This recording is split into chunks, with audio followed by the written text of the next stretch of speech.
대한민국에서 아주 재미난 통계가 하나 있어요. 누가 제일 행복하냐? 50대, 60대, 70대 초반이 제일 행복하대.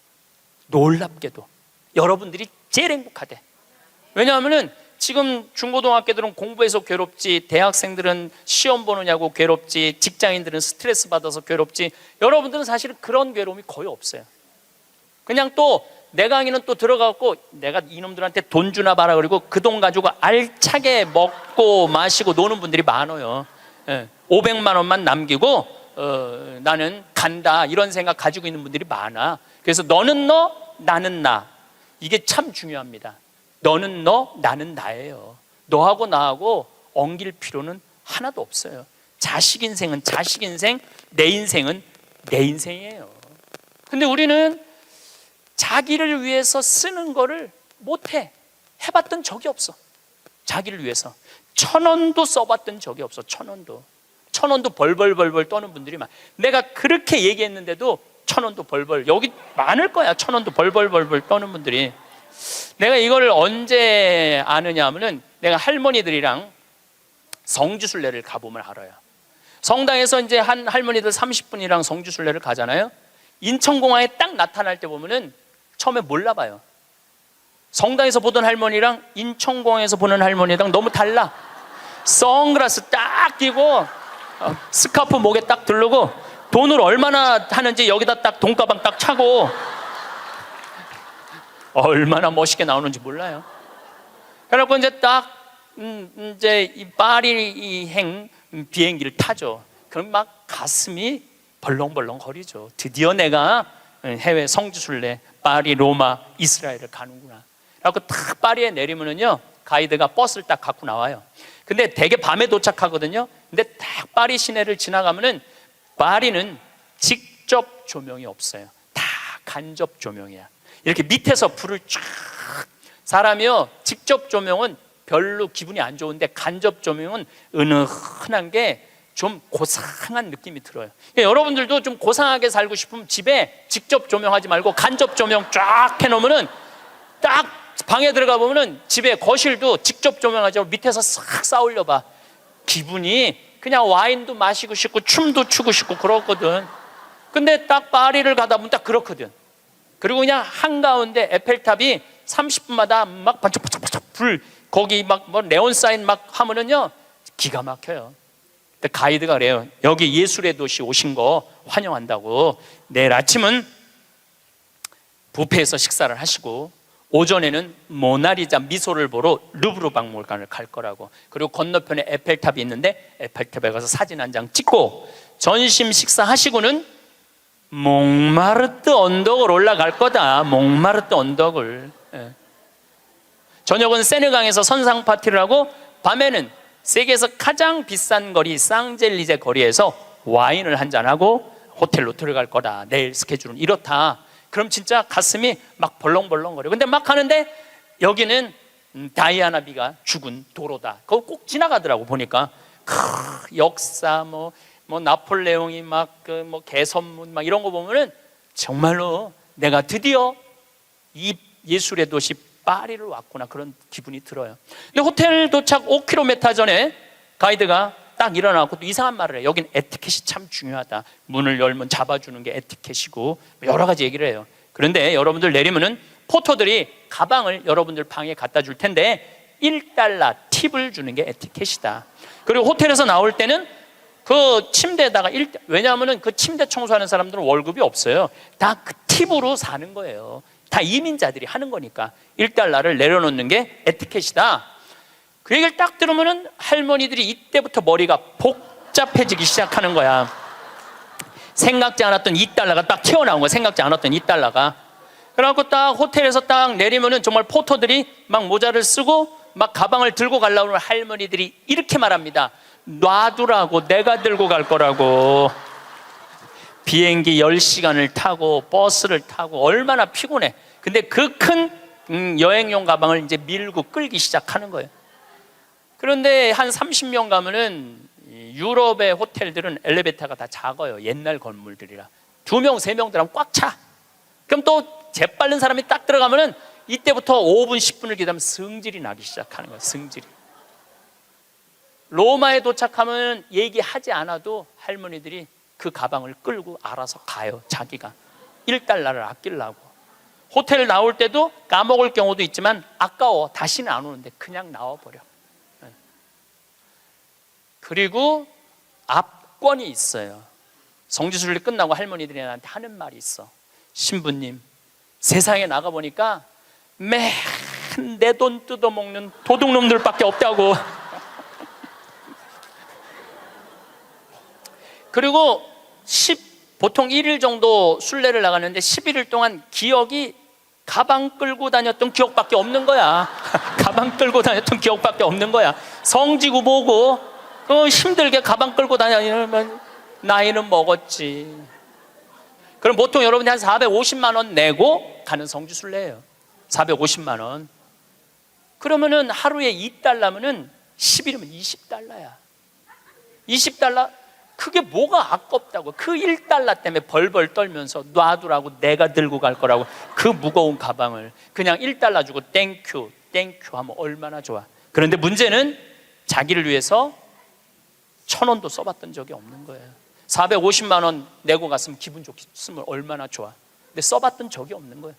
그 여행 갔다 와도 즐거웠던 기억이 하나도 없어. 완전히 도둑놈들한테 사기당한 그런 기분이야. 성지순례 갔다 왔는데. 저도 뭐 많이 다니죠. 1년에 4개월은 외국에 나가 있으니까. 이번에도 잠비아 끝나고 미국 교우들이 케이프타운, 희망봉, 아프리카 맨 끝에 거기 갔다 오고 싶다고 호텔 예약까지 다 예약해갖고 나하고 같이 갔어요. 케이프타운 호텔에 딱 가니까 진짜로 포터들이 가방 방번호 딱 찍어갖고 갖고 오더라고요. 나는요, 그 사람들한테 돈 한 번도 아낀 적이 없어요. 오면 $1 안 줘. $5 딱 줘요. $5 딱 주고 내가 한마디 하죠. 땡큐. I come from Korea. 내가 꼭 얘기를 해요. 왜냐하면 중국 사람인 줄 아니까. I come from Korea. 딱 그리고 $5 주면은 눈이 이만해지면서 정말로 머리가 땅끝까지 닿도록. 그 사람들은 그걸로 먹고 사는 사람들이야. 이민자들은. 내가 나를 위해서 450만 원을 썼으면 그 이민자들한테 $1, $2, $5가 아까워갖고 그거를 아끼려고. 도둑놈들이라고 그러고 사기꾼이라고 그러고. 그러니까 내가 그렇게 여유가 없는 거야. 마음의 여유가. 이번에도 애틀란타 강의를 마지막으로 했는데 호텔에서 한 4일 있었어요. 4일 있었는데 마지막 날은 거기다 내가 $10 딱 놓고 썼어요. 편지. 그 사람 이민자야. 편지를 항상 써요. 저는 마지막에 Thank you, God bless you, I come from Korea. 딱 이렇게. 얼마나 좋아. 그거 쓴다고 내가 망하는 것도 아니고. 그 사람은 그걸 받음으로써 하루에 기쁨이 있잖아요.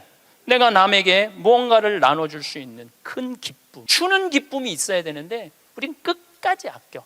근데 문제는 그걸 아껴갖고 정말 또 행복한 데 쓰면 좋은데 끝까지 아끼다가 죽어. 써보지도 못하고 죽는 분들 많아요.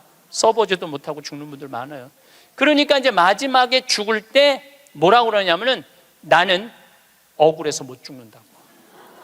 나 한번 호강해 보려고 그랬는데 억울해서 못 죽는다고. 호강은 언제 하면 돼? 지금 하면 돼요. 제가 항상 드리는 말씀이지만 내 생일날 내 기억해주는 남편도 없고 자식도 없어. 냉면 먹으면서 눈물 뚝뚝 흘리면서 지질이 복도 없는 년, 냉면 사주는 인간 하나도 없고 내 생일에 왜 내 생일을 남이 차려줘야 돼? 내가 차려주면 되지. 그렇지 않아요? 그러니까 야, 너 60년 동안 70년 동안 애썼다. 내가 오늘 너한테 한턱 쏠게. 네 태어난 날이니까 그럼 내가 가서 먹으면 되지. 그러니까 지질이 복도 없는 년이 먹는 냉면 맛이랑 내가 한턱 쏘고 먹는 냉면 맛은 냉면 맛 자체가 달라요. 여러분들 정말 1,000원을 쓰더라도 멋있겠어. 폼나게 써요. 냉면을 먹어도 뽐나게 나가서 먹어. 눈물 뚝 콧물 뚝 흘리고 그러지 말고요. 행복은요 큰 데 있는 게 아니에요. 대통령 되고 무슨 장관 되고 국회의원 되는다고 그 사람들 안 행복해요. 그 사람들 소리 지르는 거 봐요. 그 사람들이 행복하겠어요? 예, 안 행복해요. 부러워할 거 하나 없어요. 이번에 9월 29일부터 10월 10일까지 황금 연휴에 황금 연휴 발칸 반도를 갔다 왔어요. 체코, 오스트리아, 슬로베니아, 그 다음에 크로아티아, 그 다음에 잠깐 보스니아 이렇게 들렀다 왔어요. 근데 제가 처음 평택 비전동 본당 신부를 할 때 나야 교우들을 너무너무 사랑하죠. 정말로 많이 아끼고 귀하게 여기죠. 정성스럽게 대하죠. 근데 이제 내가 평창에 들어가니까 이제 본당이 없잖아요. 그 이제 연말만 되면은 나를 찾아오는 비전동 교우들이 있어. 그 나는 이제 연말이 되면 모든 에너지를 다 빼갖고 아무도 만나기 싫어. 와도 쳐다도 안 봐요. 세배하러 왔는데 무슨 세배냐고. 그런데 10년 동안 내가 보든 안 보든 자기네들끼리 밥 먹고 가도 10년 동안 변함없이 오는 친구들이 있어요. 근데 한 3년 전인가 4년 전에 또 세배라고 왔는데 내가 찬밥 대우를 했는데 마음이 좀 미안하더라고요. 근데 보통 저 같은 경우는 3년, 4년 후까지 스케줄이 보통 이렇게 보거든요. 근데 4년 전에 보니까 2017년 딱 황금 연휴 10일이 딱 걸려 있더라고요. 그래서 정말로 평범한 친구들이에요. 야, 2004년 후에 황금 연휴 10일이 있다. 나하고 그때 내가 온전히 너희들하고 같이 여행 갈게. 그랬더니 이 친구들 한 30명이 한 달에 20만 원씩 3년 동안 개를 모았어. 그러니까 한 달에 20만 원이면 240만 원에 거의 700만 원을 모은 거예요. 여행비는 한 400만 원밖에 안 되는데. 그래갖고 이번에 여행을 갔다 왔어요. 그런데 기가 막히더라고요. 그 성지 나라도 아름답지만은 성지가 너무너무 좋더라고요. 그런데 오스트리아의 마리아 체리라는 성지를 갔어요. 여기저기 너무 다니니까 무슨 성지도 모르고 그냥 계속 가는 거죠. 근데 오후 3시 미사를 이제 경당에서 봉헌하기로 했는데 대성당에 딱 갔는데 대성당은 안 빌려줘요. 우리도 여기 지금 왜 여기 모였는지 알아? 명동 대성당 안 빌려줘서 여기 와 있는 거예요. 대성당은 잘 안 빌려줘요. 그리고 특히 우리같이 조그만 소규모의 순례객은 아예 안 빌려줘. 그것도 동양 사람들은 이게 커뮤니케이션이 안 되니까 더 안 빌려주죠. 근데 딱 성당을 이제 성모님을 이제 경배 드리려고 들어갔는데 크로아티아 사람이야. 여긴 오스트리아 성지인데 전통 복장을 입고 왔는데 브라스 밴드를 데리고 온 거야. 브라스 밴드를 데리고 와갖고 영성체후 묵상을 하는데 무슨 사연인지 모르는데 그냥 우는 거야. 신부도 울고 그 해설자도 울고 솔로한 사람도 울고 밴드들도 울고 교우들도 울고. 근데 그 음악을 연주하는데 너무 아름답더라고요. 근데 제가 2년 전에 이스라엘 성주순례를 갔는데 한 200명하고 갔는데 그중에 천주교 신자 아닌 자매가 하나 왔었어요. 근데 이 성주순례를 하면서 이게 살아있는 예수님을 느낀 거야. 그리고 거기 또 다 가톨릭 성지잖아요. 이분은 종교가 달랐는데. 그런데 거기서 딱 요르단강에서 딱 거기서 천주교 세례를 받겠다는 거야. 그래서 요르단 강물을 퍼서 그 자리에서 세례를 줬어요. 세례명이 보난데 세례를 줬는데 얼마나 내가 세례를 줬으니까 영어로 father라고 그러냐. father, 아버지 아니야. 아버지라고 그러면서 얼마나 안부도 잘 묻고 그러는지. 그래서 이번에 성주순례 데리고 갔어요. 성주순례를 데려갔는데 가톨릭 전례를 많이 못 봤잖아요. 근데 이 아름다운 전례를 보고 싶은 거야. 그래서 막 찾아갖고 야 빨리 와서 이거 가톨릭 이런 아름다운 전례가 있다. 그걸 보는데 다 우는 거야. 성가를 부르면서. 근데 그 성당의 그 울림이 얼마나 좋아요. 그 옛날 성당들이 울림이 얼마나 좋아. 기가 막히더라고. 그걸 한참 보고 있다가 보는데 3시 미사에 내가 제의를 입어야 되는데 5분을 지난 거야. 그래갖고 제의를 못 입었어요. 그래갖고 이제 제의를 입고 그 경당에 가려고 그랬더니 폴란드에서 성주순례 온 신부하고 교우들이 그 경당에 들어가 버린 거야. 그러니까 우리는 미사할 데가 없어진 거예요. 미사할 데가. 그 들어갔는데 어떻게 나오라고 그래? 우리 거니까 나오라고 그럴 수가 있어요. 그런데 우린 산에를 올라가야 되는 거야. 산에를. 대성당은 꿈도 못 꿨고. 그 이제 제대 그 제의실 맞는 형제가 제가 보니까 평신도 갔더라고요. 안 된다고. 저기 산으로 올라가야 된다고. 30분을 또 버스 타고 또 올라가면 우리 스케줄이 다 엉망이 되는 거잖아요. 너무너무. 근데 내 마음에 간절하게 대성당에서 미사를 봉헌하고 싶은 거야. 그 본당 신부가 나왔어요. 대성당에서 미사하고 싶다고. 바실리카거든요. 그랬더니 코리아에서 왔냐고 그래서 우리 코리아에서 왔다고. 그럼 대성당에서 하라고. 대성당에서 하라고. 이거 아직 박수 칠 것도 아니에요 지금. 대성당에 살라고 그랬는데 또 내가 키가 조그마니까 짧은 제의를 그 신부님이 다 찾아서 나를 입혀주더라고, 신부님이. 막 그때부터 가슴이 뛰기 시작하는 거예요. 근데 그날은 이제 우리 부관장 신부님 미사 봉헌하는 때인데, 우리가 입당을 해갖고 성가를 하는데 이때부터 가슴이 미어지기 시작하는 거예요. 이 아름다운 성지에서 이렇게 미사를 봉헌할 수 있게 막 정말 입이 안 떨어지는 거예요. 근데 딱 강론을 시작하는데 우리 부관장 신부가 성모님 노래를 하는데, 그 노래도 기가 막히게 잘하는데 성당을 혼통 감싸 안는 거예요. 그러니까 순례 온 외국 교우들도 너무너무 아름다우니까 다 쳐다보더라고요. 난 눈을 뜰 수가 없었어. 눈 좀 울까 봐. 하여튼 너무 은혜로운 미사를 하고 딱 이 성지가 뭔가 봤더니, 이 성지는 850년 된 성지야. 그래서 성모님이, 여러분들 사진에 있어, 성모님이 예수님을 손으로 이렇게 잡고 있는 그 왕관을 쓰고, 그런데 얼마나 기적이 많이 일어났으면 그 목발이 수백 개가 있었대요. 목발 짚고 왔다가 다 두고 간 거죠. 근데 이제는 너무 기적을 바라갖고 다 친 거야. 다 치고 이제는 2차 세계대전 끝나고 난 다음에 세계 평화를 위해서 기도하라고. 근데 거기에 베네딕토 교황, 프란치스코 교황님이 다 다녀가신 성지야. 거기서 미사를 한 거야. 거기서 미사를 봉헌할 수 있었으니 이게 얼마나 이게 신나는 일이에요.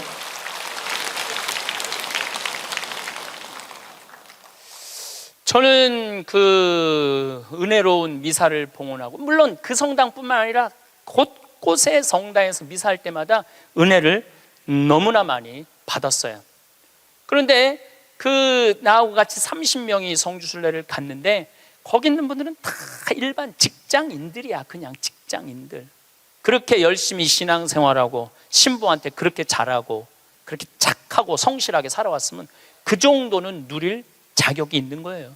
그리고 여러분들이 부부가 평생 버는 돈이 23억이래요.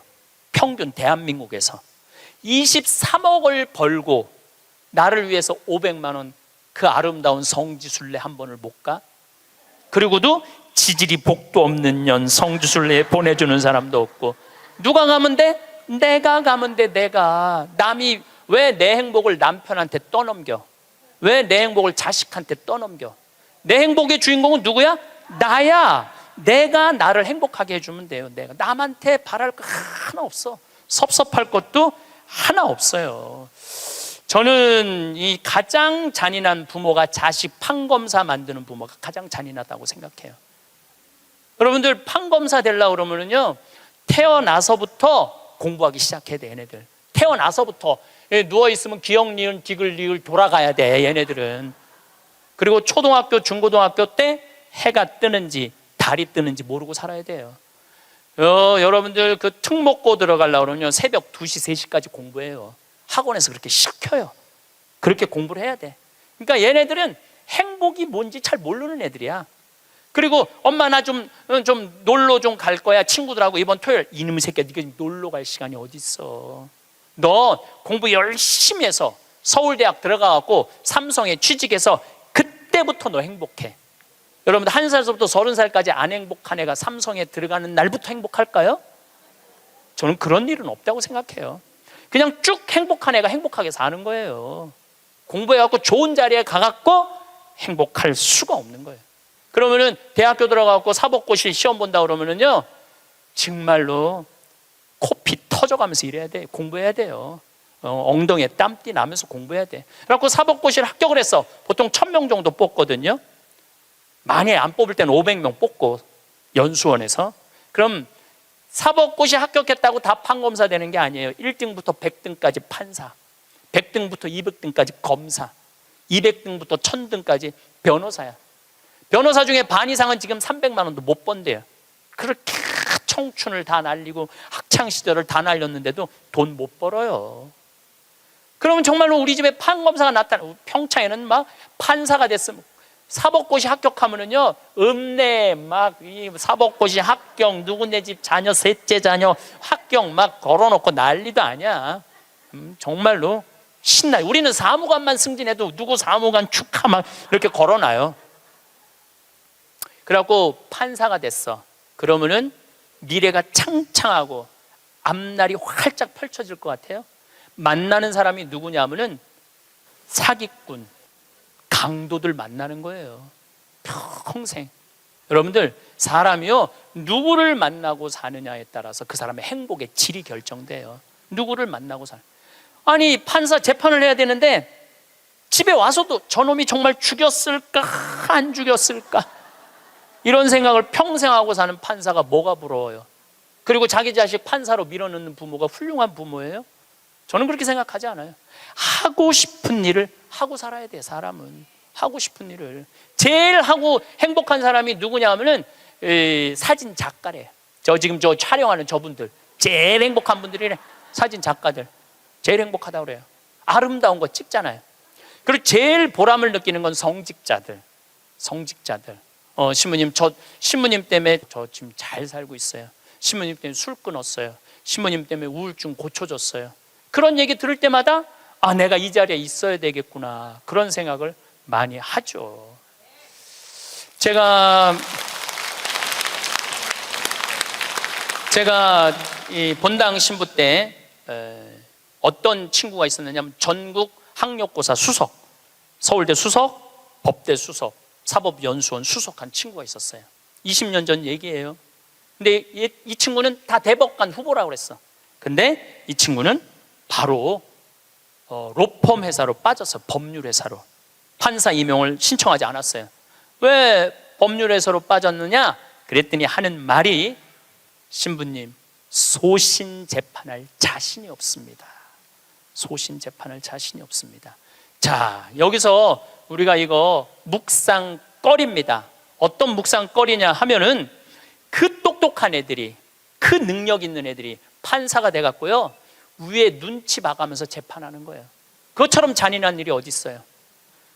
대개 또 정치 판사가 되면은 내가 이명박 줄에 서야 되느냐, 박근혜 줄에 서야 되느냐, 문재인 줄에 서야 되느냐, 이러고 사는 거예요. 여러분들이 그런 고민해요? 내가 이명박 줄에 서야 되느냐, 박근혜 줄에 서야 되느냐, 문재인 줄에 서야 되느냐? 그들의 고뇌에 비하면 여러분들은 행복한 고민하는 거예요. 부러워할 게 뭐 있어? 그러니까 유럽에 내가 그 친구들하고도 얘기를 좀 해보면요, 이 뭐라 그래? 이거 저기 뭐야, 식당에서 이 서빙하는 사람도요, 자기는 이 일이 좋다는 거예요. 나는 이거 하고 여행도 다니고 난 너무너무 즐겁다는 거. 어떠냐면 내가 손님들한테 대접하고 팁 받고 나 행복하게 살고. 그러니까 유럽은 가면 할머니 할아버지 서빙들이 많아요. 할아버지들이 멋있게 넥타이 매고. 근데 우리나라에서는 60된 할아버지가 서빙하면은 저 늙어갖고 저 뭐 하는 짓이냐고, 이제까지. 그러니까 제가 말한 너는 너, 나는 나야. 그냥 나 생긴 대로 살면은 되는 거야. 뭐 그렇게 남을 부러워할 게 뭐 있어요? 제가 우리 생태마을에 직원이 하나 있어요. 뉴욕에서 온 직원인데 뭐 중국어도 잘하고 영어도 잘하고 일본어도 잘하고 저한테 많은 도움을 주죠. 근데 그 아들이 하나 있는데 이 아들이 메리앤 첫 고등학교를 나왔어요. 케네디가 나온 고등학교예요. 이 학교는 등록금이 1년에 고등학교인데 1억이야. 1년 등록금이 1억. 그러니까 보통 사람들은 못 가는 학교죠. 되게 중동의 귀족들, 왕족들, 미국의 최고 돈 많은 애들이 오는 거예요. 이 학교는 애들이 학교 올 때 자가용 타고 안 온대요. 비행기 타고 오지. 무슨 자가용이야. 근데 이 140년 된 학교인데 우리 그 아들이 그 메리앤 촉고등학교에 동양인 최초로 학생 회장이 됐어요. 그리고 얘는 콜롬비아 대학 4년 전액 장학생으로 졸업을 했어. 집이 망해갖고 전액 장학생 졸업했어. 얘는 이제 월가에 가면은 돈방석에 앉는 애예요. 왜 돈방석에 앉느냐면 그 많은 친구들한테 야, 여기 펀드 좀 넣어라. 그러면은 수백만 달러를 벌 수 있는 애래요. 원래 그렇게 간대, 걔네들 그 코스가. 근데 얘는 한국에 평창에 와갖고 아버지한테 한다는 소리가, 아버지, 나 연극하고 싶어. 지금 집이 망해갖고 돈 벌어도 전차를 판국인데 또 연극을 한다는 거예요. 그래서 해라 라고 얘는 NYU, 조지 클루니라는 영화배우가 졸업한 유명한 뉴욕 주립대학교 대학원을 갔어요. 영국영화학과. 그래서 2년을 학교를 다녔죠. 그리고 졸업을 작년 5월 달에 했어요.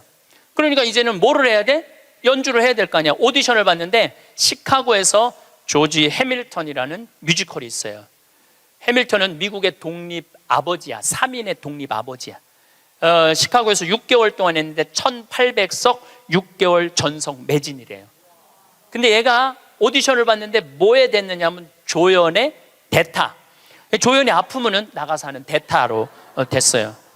근데 조연의 대타도 대단한 거죠. 왜냐하면은 6개월 동안 받는 돈이 10만 달러니까 1억이니까 1억. 조연의 대타도 1억.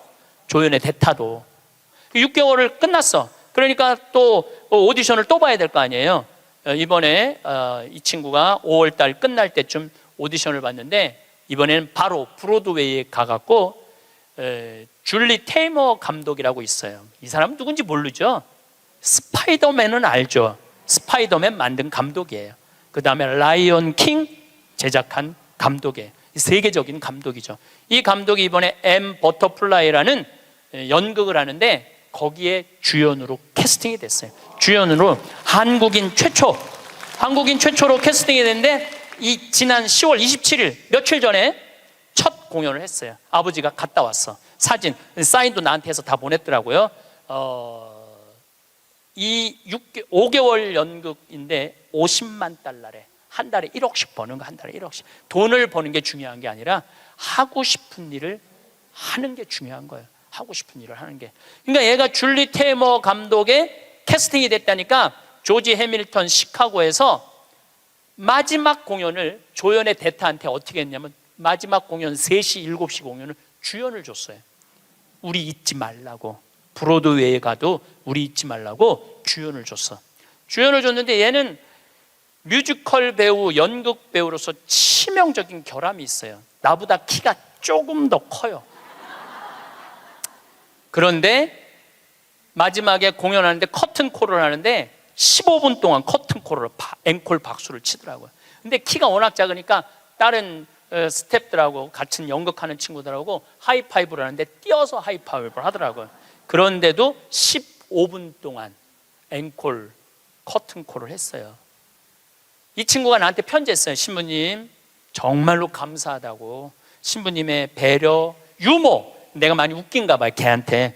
신부님의 유머, 배려, 사랑으로 자기네 가족이 이렇게 행복하게 됐다고. 자기는 돈 많이 벌어서 신부님 생태마을에 돈 갖다 주는 게 자기 미션이래. 미션. 근데 저는 그 친구한테 돈 받을 생각 전혀 없어요. 나는 청국장 팔아서 쓰면 돼. 왜 내가 그 힘들게 버는 돈을 뺏어서 써요. 청국장 팔아서 쓰면 되는데 그 자기가 하고 싶은 일을 하는 그 친구를 보면서 누가 행복하냐면 내가 참 행복하더라고요. 여러분 보면은요, 내가 뉴욕에 강의 갈 때 보면 강사료 다 주고 왔어. 쓰라고. 학비에 $1,000, $2,000. 그러니까 그런 젊은 친구들한테 장학금을 주고 용돈을 주는데 잘 되니까 너무 행복하더라고요. 만약에 이 친구가 증권가에 갔다면 친구들 뒤치다거리 하고 있었을 거예요. 그렇지 않겠어요? 그 친구 술 같이 마셔주고 어려운 일 해결해주고. 근데 지금은 얼마나 세계적인 스타로 우뚝 섰어요. 그러니까 인생은요, 하고 싶은 걸 하고 살아야 돼. 여러분들은 지금부터는 자식들 눈치 보지 말고 여러분들 하고 싶은 거 하고 사세요. 예. 여러분들이 맛있는 거 먹고 싶으면 가서 사 먹고, 그 다음에 여행 가고 싶으면 가고. 근데 저는 제 주위에 있는 모든 사람들한테 똑같이 하는 얘기가 있어요. 인생은 하고 싶은 걸 하고 살아야 된다. 여기 계신 분들은 하고 싶은 거 못 하고 살았어요. 왜? 여기 50, 60, 70대, 특히 60, 70대 여기 우리 자매님들은 대학 가고 싶어도 네가 무슨 대학이야, 오빠가 가야지, 남동생이 가야지. 그래서 희생당하고 그 다음에 공장에 가고 돈 벌어. 힘들어도 다 집안을 위해서 희생하고 살았어. 그때는 못 살 때였어요. 근데 지금은 다 잘 살아. 정말로 잘 살아요. 대한민국. 물론 못 사는 사람들도 있지, 못 사는 사람들도 있지만 대체적으로 보면 다 잘 살아요. 다 잘 살아요. 아무리 못 살아도 집에 자가용 하나씩 다 있어. 잠비아에서는 꿈도 못 꾸는 그만큼 잘 살고 있어요, 여러분들.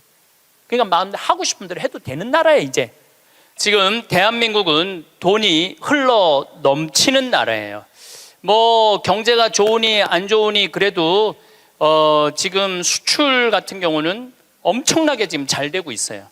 계속 흑자고 돈이 참 많은 나라예요. 문제는 배분을 못하는 거죠. 돈이 모자라는 건 아니에요. 1970년대부터 2010년까지 필리핀은 국민소득이 10배 늘었지만은 한국은 82배 늘었어요. 여러분들 정말로 지금 잘 살고 있는 거예요. 우리가 자꾸 위만 봐서 그렇지 지금도 충분히 잘 살고 있어요.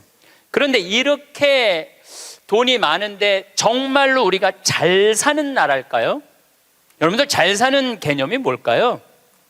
그 집이 강남에 아파트가 100평이 있고 벤츠를 몰고 다니는데 아버지는 맨날 나가서 바람 피고 엄마는 또 화가 난다고 젊은 사람이랑 바람 피고 애는 또 엄마 아버지 돈 가지고 매일 바에 가갖고 클럽에 가갖고 놀고 엄마 얼굴 아버지 얼굴 한번 못 보고 서로 따로 사는 그 집이 잘 사는 집일까요? 그 집은 못 사는 집이에요. 우리가 잘 사는 개념을 좀 바꿔야 돼. 그 집 잘 살아. 어떤 집이냐면은 그냥 성실하게 직장 생활하고 아내가 기다리는 집에 가고 붕어빵 들고 집에 가면 애들이 아빠 기다리고 또 포옹하고 같이 저녁에 밥 먹고 산책 손잡고 산책 나가는 집이 잘 사는 집이에요. 또 실질적으로 그런 집들도 제가 공원에 나가 보면은 가족이 함께 손잡고 나오는 집 참 많아요. 근데 제가 보기에는 한국은 벤츠가 있고 강남에 100평이 있는데 못 사는 것 같아요. 노인 빈곤율이 세계 1위야. 이건 정말로 생각해 볼 문제예요. 왜 생각해 볼 문제냐면은 대한민국처럼 자식한테 온갖 정성을 쏟아서 교육하는 집이 어디 있어요? 있는 돈 없는 돈, 이 등에 있는 뼈 다 뽑아서, 등골에 있는 뼈를 다 뽑아서 자식들을 교육하는 나라가 대한민국이에요. 그러니까 있는 돈 없는 돈 다 주고 난 다음에 늙어서 자식이 갚아야 되는데 60살에 죽으라고 그러니 아니 이게 갚을 생각이 전혀 없는 거 아니에요. 그리고 여러분들이 결정적으로 여러분들이 잘못하기 때문에 여러분들 고생하는 거예요. 여러분들 자식들 결혼하면 뭐라 그래? 니네들 우리는 신경 쓰지 말고 니네 둘만 잘 살아. 이거 둘만 잘 살라고 얘기를 하니까 걔네들만 잘 사는 거예요. 그렇게 말하면 안 되죠. 너희들 둘만 잘 살아 이러면은 그 부모는 자식 교육 잘못하는 거예요. 너희들 이제 주위 사람들이랑 화목하게 지내고 부모님 공양 잘하고 애들 잘 키우고 하느님 일 열심히 하고 니네들 재능 가지고 나누고 살아. 이렇게 말해도 잘 살까 말까인데 아무것도 신경 쓰지 말고 니네 둘만 잘 살아. 그러니까 아무것도 신경 안 쓰고 둘만 잘 사는 거예요. 그러니까 오늘 이후부터 여러분들 덕담을 해도 그런 덕담을 하지 마세요. 둘만 잘 살라고 그러지 말고 다 같이 잘 살으라고 그래야 돼. 다 같이. 왜 둘만 잘 살아야 돼? 다 같이 잘 살아야지. 대한민국이 왜 돈은 흘러 넘치는데 이 고통을 겪는 줄 알아요? 여러분들이 그렇게 가르쳐서 그래. 너만 1등해. 너만 경쟁해서 이겨야 돼. 둘만 잘 살아. 이 얘기를 하니까 애들이 이기적으로 되는 거예요. 나눌 줄 모르고. 그러니까 둘만 잘 살라고 그러니까 노인들 안 찾아가는 거예요. 그렇게 생존 부모님 안 찾아가는 비율이 140만 명. 670만 명 중에 부모님 생전 안 찾아가는 자식이 140만 명이 할머니 할아버지들한테 안 찾아가는 거야. 그 할머니들은 내가 보기엔 100번 이렇게 얘기했을 거야. 둘만 잘 살아. 그러니까 안 찾아가는 거예요. 한국인들은 제가 보기엔 참 이 삶을 즐길 줄 모르는 것 같아.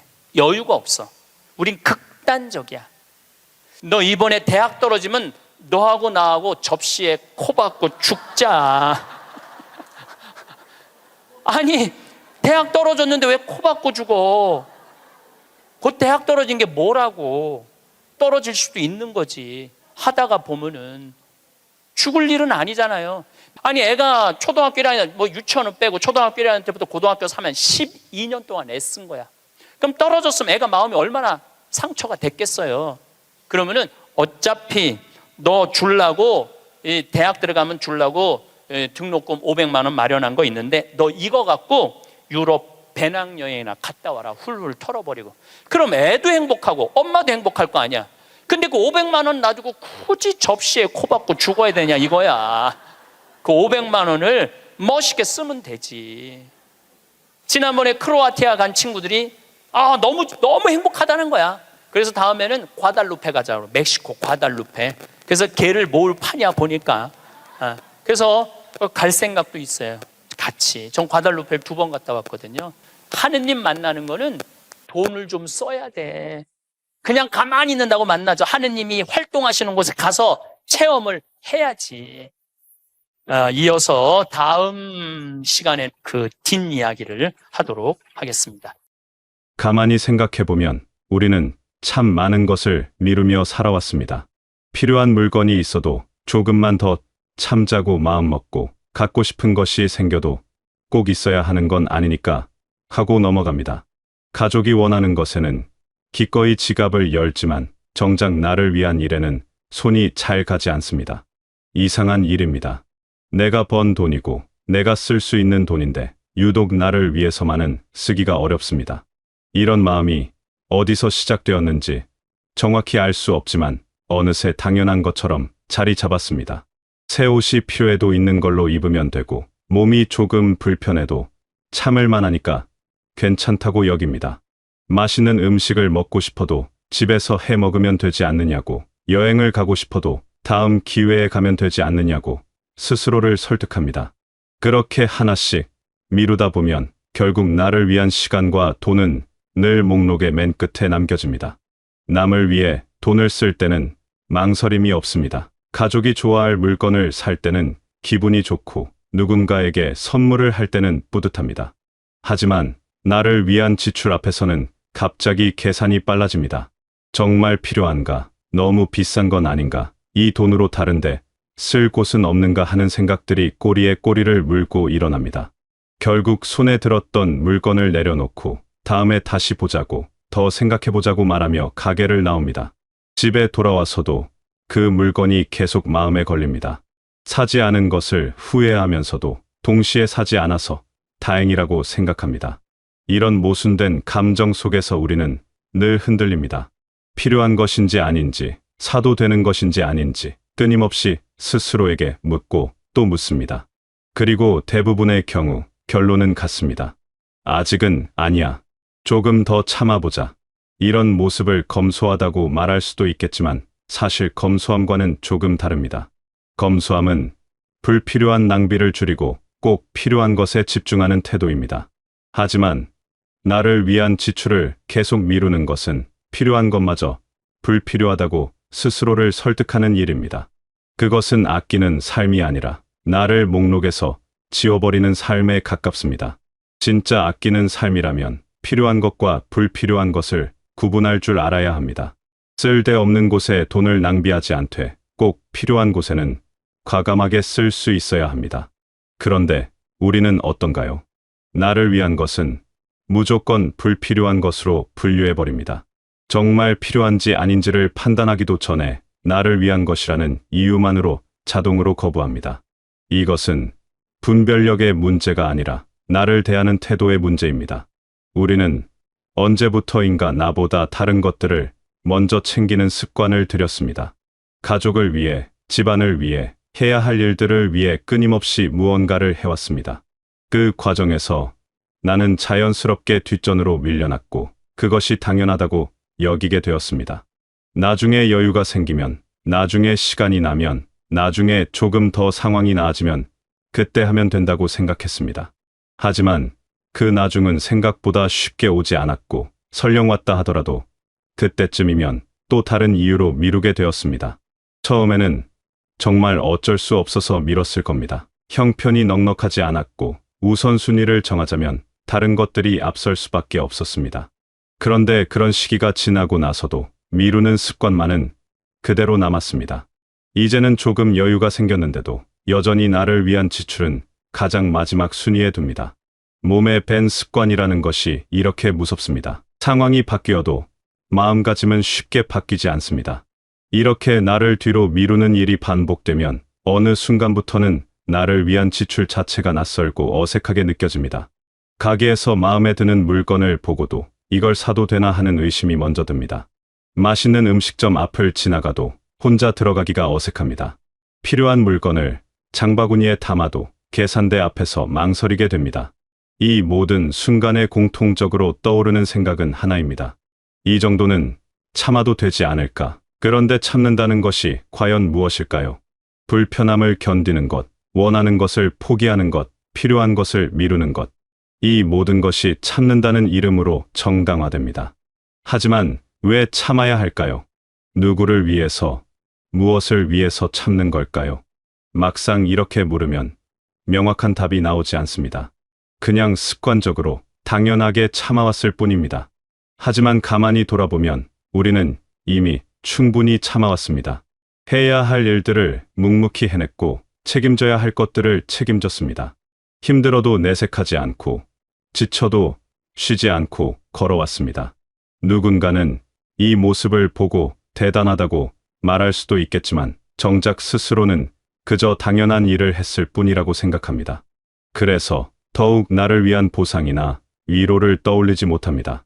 내가 한 일은 특별한 게 아니니까 특별한 대가를 바랄 이유도 없다고 여깁니다. 그러나 당연한 일이라고 해서 쉬운 일은 아닙니다. 매일 반복되는 일들을 성실히 해낸다는 것, 포기하고 싶은 순간에도 끝까지 버틴다는 것, 그 모든 것이 사실은 대단한 일입니다. 우리는 그 사실을 너무 쉽게 지나칩니다. 더 잘해야 한다는 생각에 사로잡혀 이미 충분히 해왔다는 사실을 인정하지 못합니다. 그렇게 스스로에게 인색해지고 나를 위한 배려는 점점 줄어듭니다. 스스로를 인정하지 못하는 이유는 여러 가지입니다. 어쩌면 완벽하지 못했던 순간들이 자꾸 떠올라서일 수도 있습니다.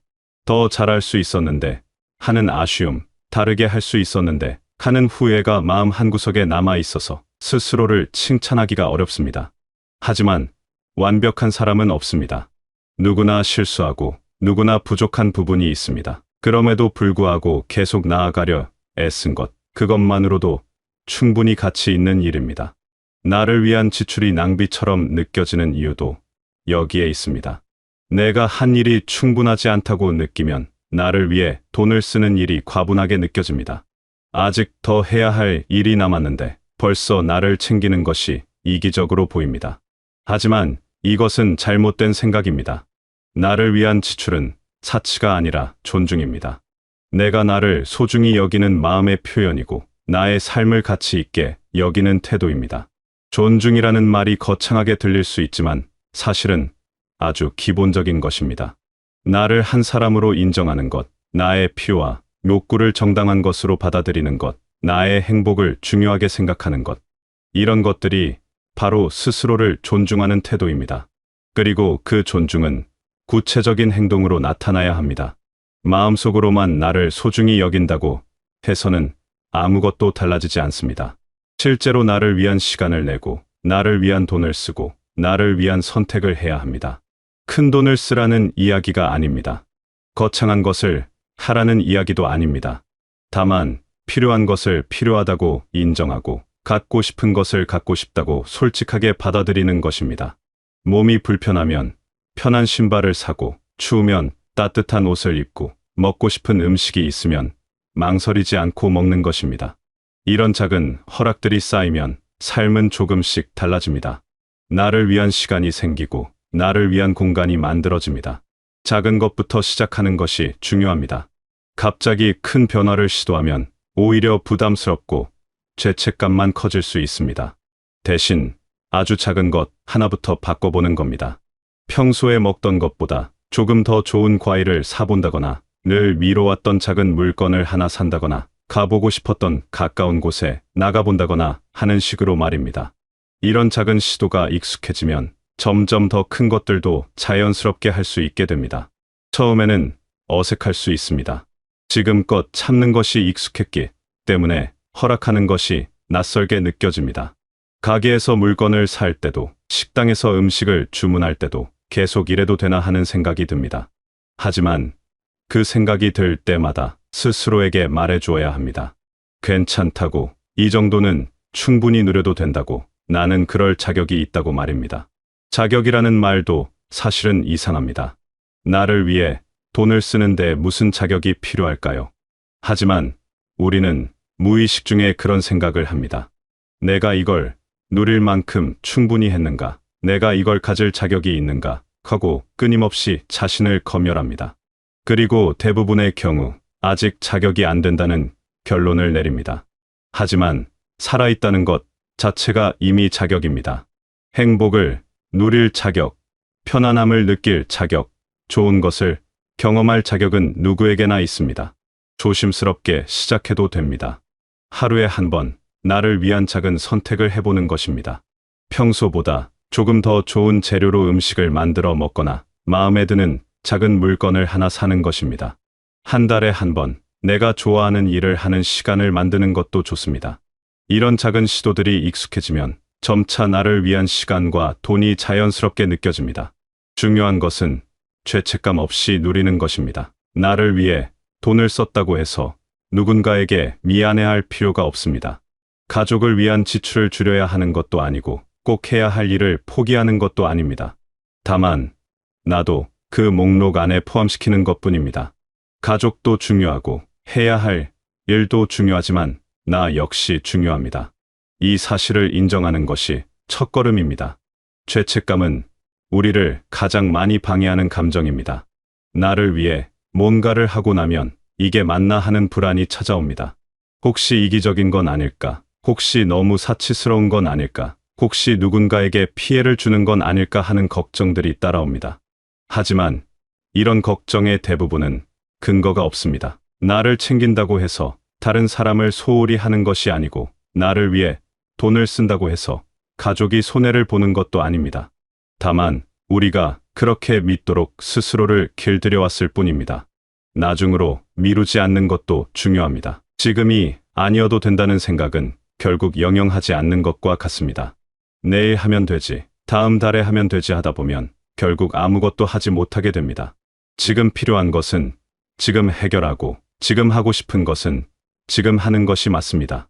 미래의 나는 또 다른 미래를 걱정하며 또다시 미룰 것입니다.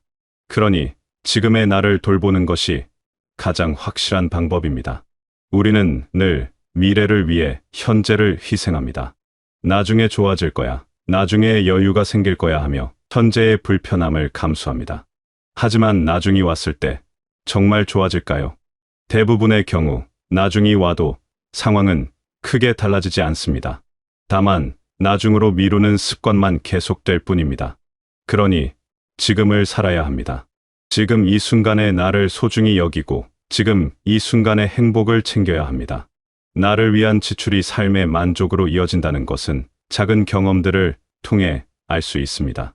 몸이 편한 신발을 신으면 걷는 것이 즐거워지고 마음에 드는 옷을 입으면 기분이 좋아집니다.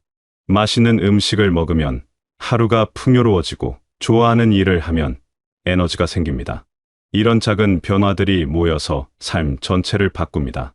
나를 소중히 여기는 마음이 생기고 그 마음이 다른 모든 것에도 영향을 미칩니다.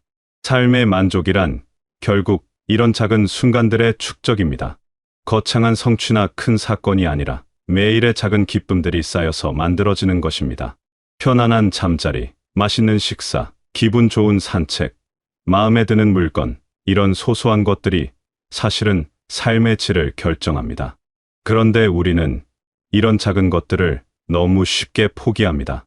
이 정도는 없어도 된다고, 이 정도는 참을 수 있다고 생각하며 지나칩니다. 하지만 그렇게 하나씩 포기하다 보면 결국 삶에서 기쁨이 사라집니다. 나를 위한 지출이 익숙해지면 나를 대하는 태도 자체가 달라집니다. 더 이상 나를 목록의 끝에 두지 않고 당당히 앞으로 가져옵니다.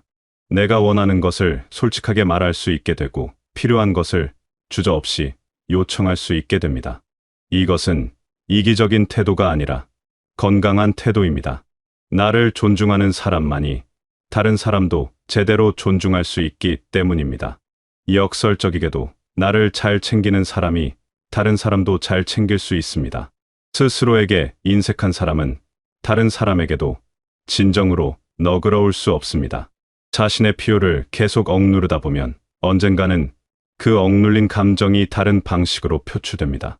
반면 자신을 잘 돌보는 사람은 마음의 여유가 생겨서 다른 사람에게도 진심으로 잘해줄 수 있습니다. 결국 이 이야기는 돈에 관한 이야기가 아닙니다. 삶을 대하는 태도에 관한 이야기입니다. 나를 어떻게 바라보고 나의 삶을 어떻게 대할 것인가에 관한 이야기입니다. 우리는 지금까지 남을 챙기느라 나를 많이 미뤄왔습니다. 하지만 이제는 조금씩 나를 불러와도 됩니다. 나도 챙김을 받을 자격이 있고 나도 돌봄을 받을 가치가 있습니다.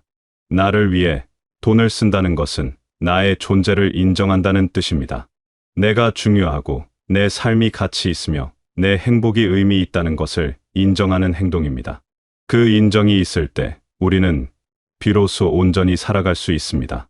남을 위해 사는 삶도 의미 있지만 나를 위해 사는 삶 역시 똑같이 의미 있습니다. 때로는 작은 사치가 필요합니다. 사치라는 말이 부정적으로 들릴 수 있지만 여기서 말하는 사치는 과도한 낭비가 아니라 나에게 주는 작은 선물을 뜻합니다. 꼭 필요하지는 않지만 있으면 기분이 좋아지는 것, 없어도 살 수 있지만 있으면 삶이 풍요로워지는 것, 그런 것들을 가끔은 허락해야 합니다. 삶이 늘 필수품만으로 채워져 있으면 메마르고 삭막해집니다. 불필요해 보이는 것들이 오히려 삶의 색깔을 더해줍니다. 이제는 나도 돌볼 차례입니다. 참는 것만이 미덕은 아닙니다. 누리는 것도 때로는 필요합니다. 나를 위한 작은 허락들이 쌓여서 결국 더 풍요로운 삶을 만들어냅니다. 망설이지 마십시오. 여러분은 충분히 잘해왔고 충분히 애써왔습니다. 이제는 조금 쉬어가도 되고 조금 누려도 됩니다. 나를 위해 돈을 쓰는 것은 낭비가 아니라 당연한 권리입니다. 그 권리를 부디 누리시길 바랍니다. 여러분의 삶의 작은 기쁨들이 스며들고 나를 위한 시간들이 풍성해지기를 바랍니다. 더 이상 미루지 않고 지금 이 순간을 소중히 여기며 나를 위한 작은 사치들을 허락하는 여러분이 되시길 바라겠습니다. 그 작은 허락들이 모여 결국 더 행복한 삶을 만들어낼 것이고 그 행복이 여러분을 둘러싼 모든 이들에게도 좋은 영향을 미칠 것입니다. 나를 소중히 여기는 마음에서 시작된 변화가 삶 전체를 따뜻하게 바꿔나가는 여러분이 되시길 바라겠습니다.